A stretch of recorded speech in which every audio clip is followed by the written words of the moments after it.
noches a todos, sean bienvenidos a una nueva edición del programa A la Luz de su Palabra.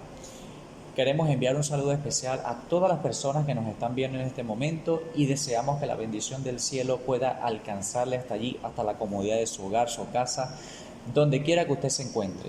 Queremos compartir una lección más con ustedes de la escuela sabática y deseamos que el Espíritu Santo pueda acompañarnos para que Dios nos permita entender la verdad presente para nosotros en este tiempo. Deseamos recordarles que usted puede participar en el chat, hacer comentarios, hacer preguntas y en la medida de lo posible pues nosotros estaremos atentos para comentar y participar con ustedes en este programa. También queremos recordar que si está a su alcance, comparte el link con otros.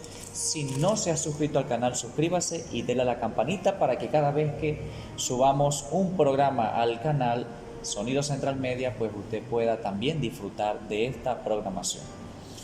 Damos hoy la bienvenida a un hermano conocido para ustedes ya ha estado con nosotros, Alejandro Pineda. Alejandro, bienvenido. Gracias, Jorge. Dios te bendiga. Esperamos compartir con la audiencia lo que hemos aprendido de esta lección, ¿no? Así será, de seguro que así será. Muy bien, y sin más preámbulo, hermano Alejandro, vamos a orar y comenzamos. Oremos. Bendito Padre Celestial, gracias te damos por la oportunidad, Señor, que nos da de meditar en tu palabra. Gracias por esa lámpara que has dejado, Señor, para alumbrar nuestro camino. Pedimos que tu Espíritu Santo sea con nosotros y con cada oyente, con cada persona que nos vea. Que el mensaje a esta hora, Señor, pueda servir para entender el plan que tú tienes con nosotros y entender que Jesús es la única manera de llegar a ti. Acompáñanos, todo lo imploramos en el nombre de Jesús.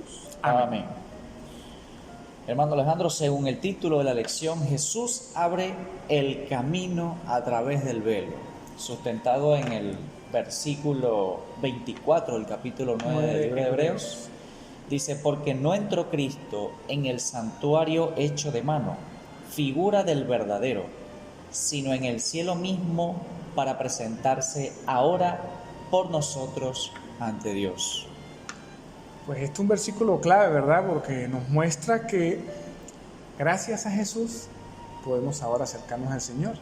Y Jesús se está presentando por nosotros, por usted, Señor, por las personas que nos escuchan, por cada ser humano que le acepte.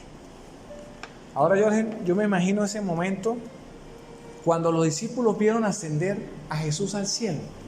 Supongo que ellos estaban llenos de gozo, ¿verdad? Alegría. Lo que el Señor les había prometido con sus propios ojos lo estaban observando. Lo vieron, así es. Y esa ascensión de Jesús al cielo marca el comienzo del reinado de Jesús, el comienzo de su ministerio sumo sacerdotal en nuestro favor. Marca como ese momento en el que establece el nuevo pacto. Sí, Señor, así es. En ese preciso momento. Fíjate, Alejandro, que es importante, ¿no?, que nosotros identifiquemos, ¿no? O sea, por qué Jesús tiene que presentarse ante el Padre, cuál es la razón de eso, por qué, bueno, como lo dice el texto, se presenta ahora por nosotros ante Dios, por qué Jesús tiene que presentarse por nosotros ante el Padre, ¿no? Y claro que todo aquí tiene una razón de ser, ¿no? Evaluaremos tres principales puntos importantes que abarca la lección y detallaremos algunas cosas aquí que son relevantes para que nosotros todos podamos aprender. Recuerden que la nueva dinámica del programa, bajo el esquema Explora, Aprende y Aplica, es lo que estaremos desarrollando a través de la temática, ¿no? Y veremos los siguientes puntos: Jesús ante el Padre, la necesidad de un velo y veremos su rostro finalmente, Alejandro, ¿no? Amén, así será. Podremos ver ese maravilloso rostro. Sí, Señor. Entonces, fíjate aquí, Alejandro, para entrar en el primer punto, ¿no? ¿Por qué Jesús se presenta ante Dios el Padre por nosotros? ¿Sí? Veamos más o menos lo que dice la Biblia. Vamos a ver, exploremos lo que la Biblia dice. Veamos allá en el libro de Éxodo, hermano Alejandro, si me puede ayudar. El libro de Éxodo, capítulo 23, versículo 15 y 17. Éxodo capítulo 23, 15 al 17. versículo 15 y 17. Celebrarás la fiesta de los panes sin levadura tal y como yo te lo ordené. Comerás panes sin levadura durante 7 días en el mes de Abib, que es la fecha establecida, porque en ese mes saliste de Egipto, y nadie debe presentarse ante mí con las manos vacías. Celebrarás también la fiesta de la siega, es decir, de los primeros frutos de lo que hayas sembrado en el campo, y al terminar el año, cuando hayas recogido los frutos de tus labores del campo, celebrarás la fiesta de la cosecha. Todo varón se presentará delante del Señor su Dios 3 veces al año. No ofrecerás la sangre de mis sacrificios junto con pan leudado, ni dejarás para el día siguiente la grasa de animal que me ofrezcas. Traerás a la casa del Señor tu Dios los primeros frutos de tu tierra. No guisarás el cabrito en la leche de su madre. Tremendo esto, ¿no? Porque da una especie de mandato directo de parte de Dios. El Señor es claro allí, Alejandro, dice, todo varón debe presentarse ante mí, ¿cuántas veces al año? 3 veces. 3 veces al año. Cuéntanos un poquito de eso, Alejandro, a ver cómo nosotros pues, podemos compartir con la audiencia acerca de él. Bueno, quisiera iniciar con algo, con una historia, ¿verdad? Para que podamos asemejar esta parte. En el año de 1892, Jorgen, en el estado de Luisiana, en los Estados Unidos, existía la ley de separación de cargos. ¿Qué era esa ley? Estábamos viviendo aquella época donde las personas que no eran blancas pues estaban siendo perseguidas, discriminadas, ¿verdad? Y entonces estaban empezando a salir leyes a favor de ellos. Entonces, para tratar de igualar los que le dijeron, bueno, ustedes van a poder andar en los mismos vehículos que nosotros andamos, pero en carros iguales, pero diferentes. ¿Qué quería decir? Las personas blancas en un lado y las personas que no eran blancas de otro lado. Una cuestión de racismo, oye. Era un racismo, exactamente. Pero un día, ¿verdad? Alguien, exactamente se llamaba Homer Place, decidió romper esa ley y se montó en un vehículo de blancos. Bueno, este hombre fue perseguido, él instó hasta la Corte Suprema de Justicia y de igual manera lo condenaron. Todos conocemos la historia, ¿verdad? Y vemos cómo esas personas por sus propios méritos sufrieron hasta alcanzar la libertad. Fueron décadas tras décadas de sufrimiento, de ser perseguidos, de esa gran discriminación. Y vemos que esa liberación de ellos, Jorgen, comenzó de abajo hacia arriba. Comenzó el populacho de la persona, uno a uno, después de la familia, después sus descendientes, hasta que después de muchos años alcanzaron la libertad. Mientras que nosotros, todos los seres humanos, ¿verdad? Después del pecado de Adán y Eva, pues perdimos algo, que fue la oportunidad de estar ante la presencia de Dios y de cierta manera pues fuimos destituidos. Ahora nos correspondía a nosotros decirlo, pues buscar la manera de volver a llegar al Padre, pero resulta que no fue por nosotros. En este caso fue al revés. Comenzó la liberación ¿de dónde? De arriba hacia abajo. La divinidad se unió, ¿verdad?, para traernos a nosotros nuevamente la oportunidad de en algún momento poder comunicarnos nuevamente con el Padre. Amén. Entonces, en este caso, Jorge, ¿por qué Dios le pedía eso a ellos? Bueno, porque los hacía dependientes de Dios, ¿verdad? Les permitía a ellos reconocer que todo lo que ellos obtenían eran bendición de Dios y que lo primero y lo mejor debería ser para Dios. Ellos deberían tener una preparación antes de cada fiesta de esas. Correcto, entonces fíjese, es interesante, ¿no?, el comentario que hace el hermano Alejandro, porque es que denota claramente o explicita claramente lo que vivieron esas personas en esa época. De alguna forma nosotros fuimos prisioneros del pecado y bueno, y aún en algunos momentos de la vida somos prisioneros del pecado, y la única manera de poder ser libres es que el auxilio venga de arriba, ¿no? Entonces, fíjese algo, ¿no? Habían tres fiestas hebreas importantes, ¿no, Alejandro?, que se celebraban en todo el año, ¿sí? Eran como 7 fiestas, pero dentro de esas 7 habían 3 importantísimas. La primera de ellas era la Pascua, ¿no? se celebraba el día 14 del primer mes del calendario hebreo. Y resulta que antes de llevar a cabo esta fiesta, bueno, incluso en los tiempos del Nuevo Testamento, hombres y familias completas del pueblo de Israel caminaban largas distancias para llegar a Jerusalén y poder participar de esta fiesta, ¿sí? Y muchos de ellos, y de hecho me atrevería a decir que quizás una gran mayoría, por no decir todos, porque siempre hay sus excepciones, se presentaban ante Dios con las manos vacías, sin las manos vacías, ¿no? O sea, siempre tenían que llevar algo, una ofrenda, ¿está bien? Eso no solamente sucedía en la Pascua, eso también sucedía en épocas de la fiesta del Pentecostés, ¿no? Y también en la fiesta de los tabernáculos. Y es interesante la conexión que hay, Alejandro, entre estas fiestas y el sacrificio de Cristo en el tiempo establecido, ¿no? Eso es correcto. Es tremendo, ¿no? Porque Jesús muere en un día de Pascua, ¿sí? En un día de Pascua, muere a la hora novena del sacrificio, en la hora del sacrificio de la tarde, ¿no? O sea que en ese momento él fue ese cordero. Correcto. El cordero de la ofrenda. Él fue el cordero de la ofrenda, sí, Señor. Entonces, además de eso, pues como lo establecía por allá o lo establece la Biblia en el libro de Levítico capítulo 23, los invitamos a que ustedes puedan ir al capítulo, lean el capítulo completo para que ustedes se den cuenta y corroboren lo que aquí estamos conversando, ¿no?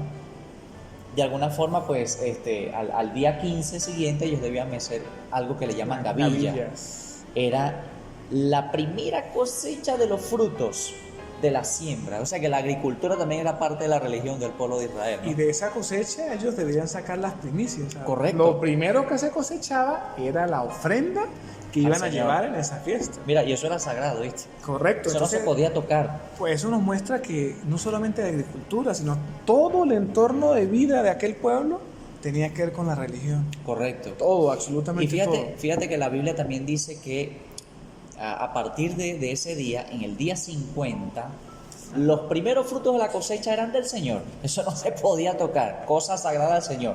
¿Ves?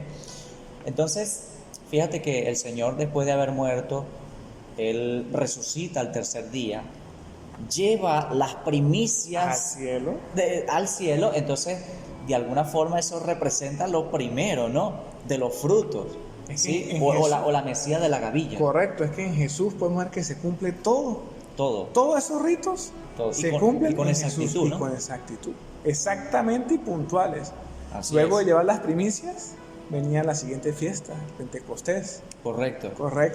Bueno, recordemos también, queridos amigos y hermanos, que Jesús dura 40 días caminando en estas tierras, ¿no? Antes de presentarse al Padre, ¿sí? Y bueno, 10 días después de haber ascendido, exactamente en el día 50. Correcto. Se presenta el escenario del Pentecostés en el capítulo 2 del libro de Hechos. El Espíritu Santo es derramado con poder. Con gran poder sobre su iglesia. Así es. Y bueno, ni más ni menos que 3,000 bautizados allí, ¿no? Ahí están los primeros frutos de esa siega, ¿no? De esa siembra. De esa siega. Entonces, fíjense cómo se cumple a cabalidad y perfectamente a través del sacrificio de Cristo lo que las fiestas hebreas reflejaban, ¿no? Y precisamente pues la resurrección de Cristo marca una pauta importante en la teología del libro de Hebreos. ¿Por qué? Porque esto muestra que Jesús se está presentando ante Dios con una ofrenda que fue su cuerpo, su vida, la sangre derramada en la cruz del Calvario, y se presenta no con la mano vacía, ¿no? Con todas las ofrendas necesarias y demás. Así es, con todas las ofrendas allí de los resucitados y de los nuevos conversos, ¿no? Así es, o sea que la ascensión de Jesús marca el momento en que se estableció el nuevo pacto. Correcto, es así.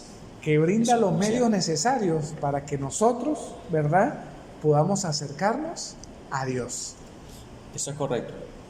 Entonces, fíjate, ¿qué aprendemos nosotros con esto, queridos amigos y hermanos?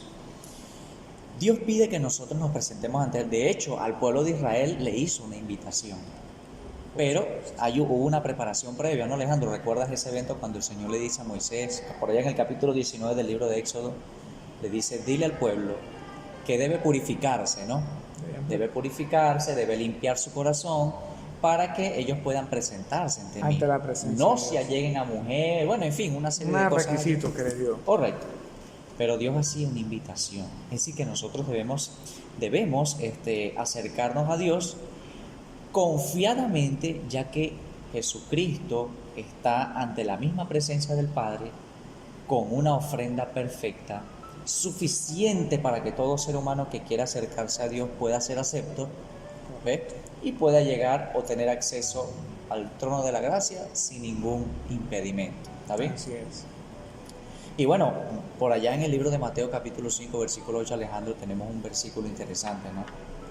Bienaventurados Correcto, ese mismo. los Mira, de limpio corazón, porque ellos verán verán a Dios. Dios. ¿No? Y es precisamente eso, o sea, nosotros estamos invitados a ir ante la misma presencia de Dios, Alejandro, así tal cual lo mencionaste en el versículo, ¿no? Y pero necesitamos tener un corazón limpio para eso. Ese es el aplica de esto. Es correcto, un corazón Limpio. limpio. Ujú. Así es. Y bueno, para pasar al siguiente punto, hermano Alejandro, la necesidad de un velo. ¿Por qué un velo? ¿Cuál era el meollo del asunto allí, hermano Alejandro? Pues yo creo que todos entendemos hoy en día lo que es un velo, ¿verdad? Sí. Es algo que cubre, es algo que protege, y precisamente eso es lo que significaba en el santuario, ¿verdad? El velo estaba allí, en este caso era una protección para los sacerdotes mientras oficiaban. ¿Para quién oficiaban ellos? Para un Dios santo. Así es. Y ese velo se refleja de muchas maneras, porque si recordamos cómo estaba ubicado estratégicamente el pueblo, ¿verdad? Unos al sur, otros al norte, ¿verdad?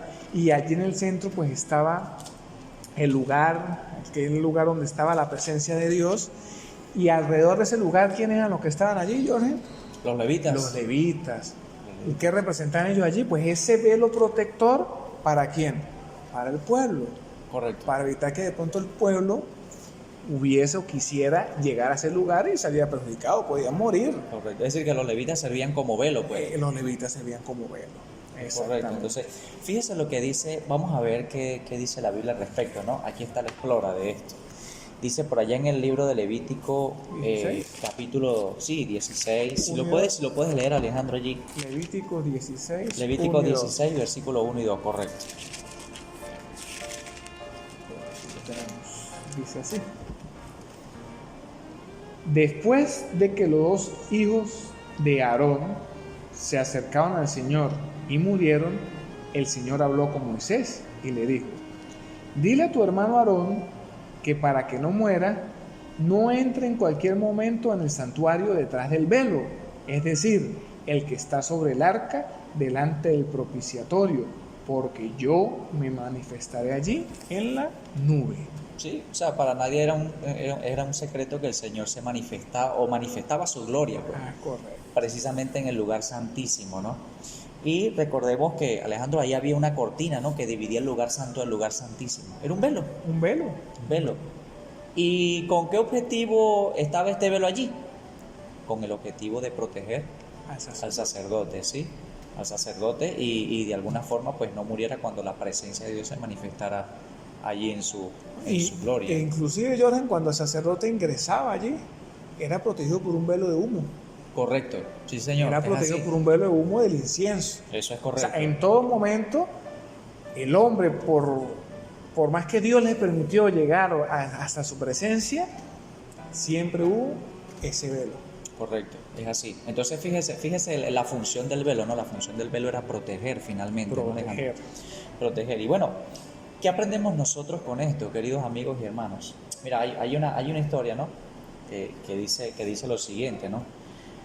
Cierto hombre, una vez en su cabaña, en una lejana montaña, en una noche muy fría de invierno, nevaba mucho. Entonces él escucha un cierto golpeteo en la puerta, Alejandro, y él extraña, ¿no? O sea, se le hace extraño de que alguien a esa hora de la noche golpeara su puerta. ¿Quién será con este frío tan intenso que hay afuera? Imagínate. Pero de la mitad de la puerta hacia arriba era un vidrio, así que él podía ver hacia afuera que quien tocaba la puerta era un gorrión con su pico. Tuc, tuc, tuc, tuc, tuc. Entonces, de alguna forma, pues él quiso tratar de brindarle abrigo a ese gorrión. Pero se compadeció del gorrión. correcto. Entonces, resulta que cuando él abre la puerta, el gorrión, me imagino que lleno de miedo, pues él sale volando hacia un árbol que está frente a la cabaña. Y aquel agricultor pues se da cuenta de que no solamente había uno, habían varios gorriones. Y él pues con ideó allí un plan para tratar de protegerlos a todos del frío, habla el granero para que todos puedan entrar, pero ellos no entran por sí solos. Entonces él se ideó otro plan y dijo, bueno, les voy a echar comida, a ver si ellos pueden perseguir la comida de alguna forma pues, y pueden protegerse, ¿no? Resulta que no fue posible, Alejandro. Y el hombre piensa, si yo tan solo me convirtiera en uno de ellos, pudiera salvarlo, ¿no? Entonces, ¿qué ilustra la historia, queridos? Que este hombre, queriendo tener la misma naturaleza que los demás gorriones, era la única forma de salvarlos. Pero no estaba en él convertirse en un gorrión. De manera que cuando Cristo desciende, ¿no? Alejandro, por allá en el versículo 14 del capítulo 1 del libro de Juan, dice, y aquel verbo fue hecho carne, y habitó entre nosotros, y vimos su gloria como la del unigénito del Padre, lleno de gracia y de verdad. Entonces, ¿desde qué punto de vista, Alejandro, vemos aquí un velo, ¿no? Es interesante porque podemos entender que por medio de Jesús nos acercamos a Dios. Correcto. Entonces, Él en su cuerpo es ese velo, ese cuerpo humano sin pecado. Pero desde el mismo momento que Jesús comienza su ministerio, podemos ver cómo eso comienza a cumplirse, Jorge. Porque en el momento que Jesús fue bautizado, ¿verdad? Y salió del agua, ¿qué ocurrió? Se abrió el cielo. Se abrió el cielo y una voz dijo, este es mi Hijo amado en el cual tengo complacencia.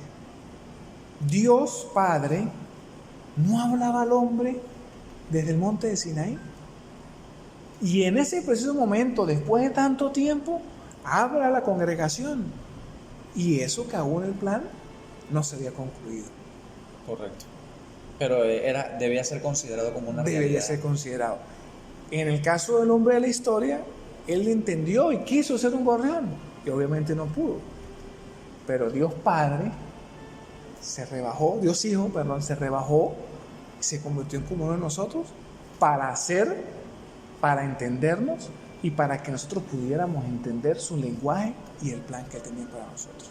Correcto, es muy cierto. O sea, la humanidad de Jesús veló su divinidad. Uh-huh. ¿Con qué objetivo? Con el objetivo de llegar hasta nosotros, porque no era de otra manera, Alejandro. No había otra posibilidad, otra manera. No podía ser de otra manera, es así. Entonces, ¿qué aprendemos nosotros con esto, queridos amigos y hermanos que nos ven? Por allá en el libro de Hebreos, capítulo 10, ¿no, Alejandro? Capítulo 10, versículo 19 al 22. ¿Qué nos dice allí, Alejandro? Comparte con nosotros lo que dice la Biblia.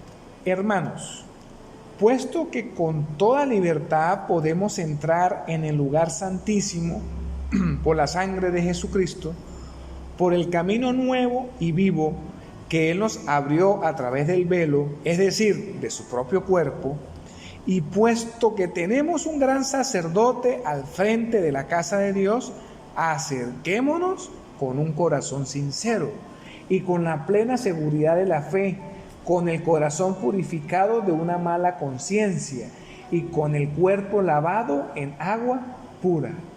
Mantengamos firme y sin fluctuar la esperanza que profesamos, porque fiel es el que prometió. El que prometió, exacto. Entonces fíjense algo, ¿no? Pablo nos invita, ¿no? A través de este escrito, inspirado por el Espíritu Santo, por supuesto, que nos acerquemos, Alejandro. Así es. Confiadamente al trono de la gracia. Allí podemos hallar también oportuno socorro. Pero antes deben estar purificados nuestros corazones. ¿Ve? Es interesante, importante, queridos amigos, que para que nosotros vayamos ante la misma presencia de Dios, nuestros corazones deben estar purificados. Por eso dice, bienaventurados los limpios de corazón, porque ellos verán a Dios.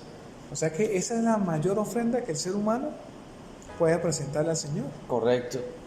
Porque aunque el versículo nos invita, nos asegura que por medio de Jesús podemos entrar, también nosotros como seres humanos tenemos nuestra parte. Correcto, es ¿Verdad? así. Claro, eso tiene un costo, ¿no? O sea, llevar el corazón limpio ante Dios con nuestra tendencia pecaminosa, eso tiene un costo, Alejandro. Esa Hay es una la inversión esa allí. es la gran lucha con el yo y con el pecado y con lo que Eso es está correcto. en nuestro ser. Pasemos directamente al otro punto. Y finalmente, Alejandro, el pueblo de Dios verá a Dios. Valga allí la redundancia, ¿no? El pueblo del Señor lo verá cara a cara. Veremos su rostro. Veremos su rostro, es correcto. Entonces veamos qué dice la Biblia al respecto, ¿no? Por allá en el libro de Hebreos capítulo 12, versículo 22 al 24. Ok, luego dice, ustedes, por el contrario, se han acercado al monte Sión, a la celestial Jerusalén, ciudad del Dios vivo, y a una incontable muchedumbre de ángeles, a la congregación de los primogénitos que están inscritos en los cielos, a Dios, el juez de todos, a los espíritus de los justos que han sido hechos perfectos, a Jesús, el mediador del nuevo pacto, y a la sangre rociada, que habla mejor que la de Abel.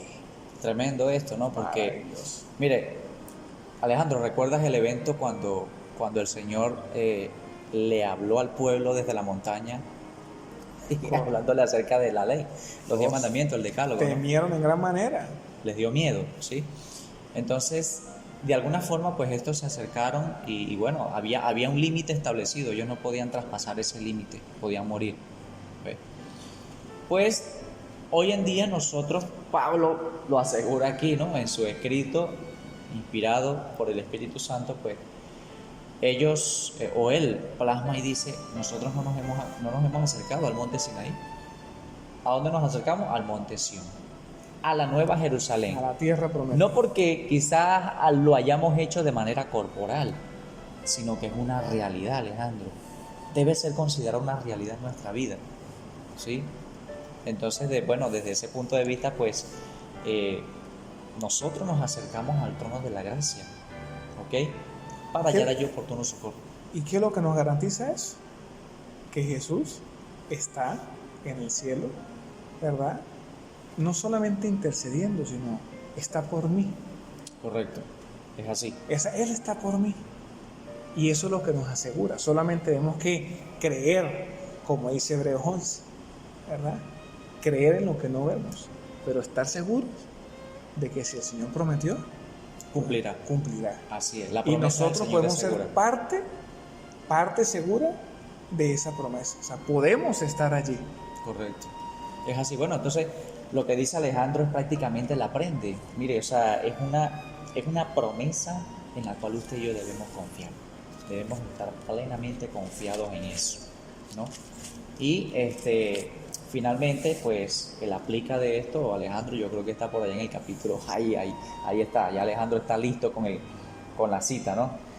Apocalipsis capítulo 21, versículo del 1 al 5, Alejandro. ¿Qué dice? Maravilloso. ¿Qué dice? Es maravilloso.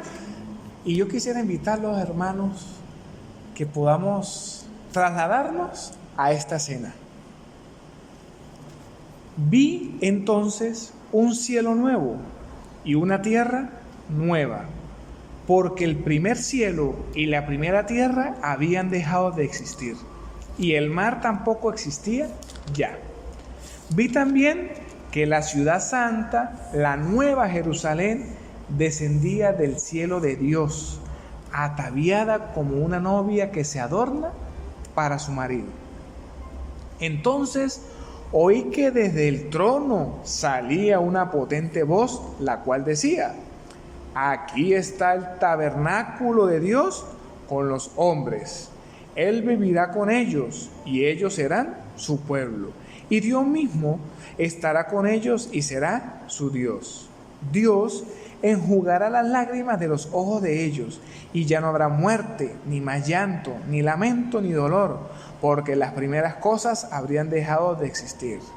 El que estaba sentado en el trono dijo: mira, yo hago nuevas todas las cosas. Y me dijo: escribe, porque estas palabras son fieles y verdaderas. Tremendo eso. El que estaba sentado en el trono dijo que las palabras eran fieles y verdaderas. Así que son dignas de confianza, queridos hermanos. Y podemos nosotros acercarnos, tal como Pablo lo recomienda. Acerquémonos confiadamente, queridos hermanos, al trono de la gracia. Allí podemos hallar oportuno socorro. Dios nos acepta porque finalmente, si hay una ofrenda que usted y yo debemos llevar, es nuestro corazón nada más. Porque ya Cristo lo hizo todo por usted y por mí. ¿No, Alejandro? Nuestro corazón limpio. Correcto, es eso, nuestro corazón limpio. Es así. Entonces, bueno, Alejandro, para concluir, ¿qué podemos decir? Bueno, hemos aprendido que gracias a lo que Jesús hizo y está haciendo, algún día podremos gozar de esta promesa, de esta patria celestial. Mantengamos esa bendita esperanza en nuestros corazones y la seguridad de que esta palabra es fiel y verdadera y se cumplirá. Así es. Y bueno, hemos llegado al final de nuestro programa. Hermano Alejandro, muchísimas gracias por habernos acompañado. Que Dios les bendiga a ustedes enormemente también y gracias por habernos acompañado. Y bueno, deseamos tener una oración para finalizar, Alejandro. Sí, Señor. Oremos. Gracias te damos, bendito Padre, por tu Hijo amado Jesús. Gracias por ese maravilloso sacrificio que Él hizo por nosotros y aún por lo que está haciendo como sacerdote en el cielo, amado Padre. Permite, Señor, que podamos internalizar estas palabras en nuestro ser, que tu Espíritu Santo pueda morar en cada uno de nosotros, en cada uno de los oyentes, en cada una de las personas que en algún momento puedan escuchar esta lección y podamos, Señor, entregar nuestro corazón a ti para que tú lo limpies. Permite que puedan hacer esa ofrenda y no ir a ti con las manos vacías. Gracias por ese sacrificio, gracias por esta lección, gracias porque por medio de ella, Señor, nos invitas a seguir confiando en ti. Amén. Quédate con nosotros y permite, Señor, que esta luz pueda brillar en muchos hogares. Amén. En tus manos damos, nos encomendamos y pedimos todo en el nombre de Jesús. Amén. El libro de Apocalipsis refleja una maravillosa promesa tal como lo vimos hace un momento en la última parte del programa. Y es una de mis promesas favoritas, ¿saben? Porque muestra lo glorioso, lo impecable que será el momento en el que Dios pueda crear un nuevo cielo, una nueva tierra, tendremos una patria mejor, algo por lo que nosotros, los seguidores de Cristo, durante mucho tiempo hemos soñado. Y lo que el pueblo de Dios a través de toda la historia ha querido. Finalmente esta promesa se materializará. Querido, créalo usted o no lo crea. Usted tiene o está en todo el derecho de no creer. Pero mi deber es decirte que la promesa del Señor es segura. Él vendrá por segunda vez, vendrá a buscar a su pueblo y vendrá a ofrecernos una patria mejor, tal como lo promete la Escritura. Y repetimos el versículo o parte del versículo 5 de capítulo 21, el versículo 5 de Apocalipsis. Escribe, dice el Señor a Juan, escribe porque estas palabras son fieles y verdaderas. Lo que nosotros necesitamos hacer es confiar, querido, más nada, confiar. Vayamos al trono de la gracia para que podamos hallar oportuno socorro y podamos finalmente encontrar el favor de Dios. No queremos despedirnos sin antes mencionarles o recordarles que si no se ha suscrito al canal, suscríbase, dele a la campanita y comparte el link con otros para que otros puedan disfrutar de las programaciones que se suben al canal de Sonido Central Media. Deseamos que esta lección haya sido de provecho para usted y ojalá pues pueda compartir el link con otras personas. Dios les guarde, Dios les bendiga y tengan todos una feliz noche.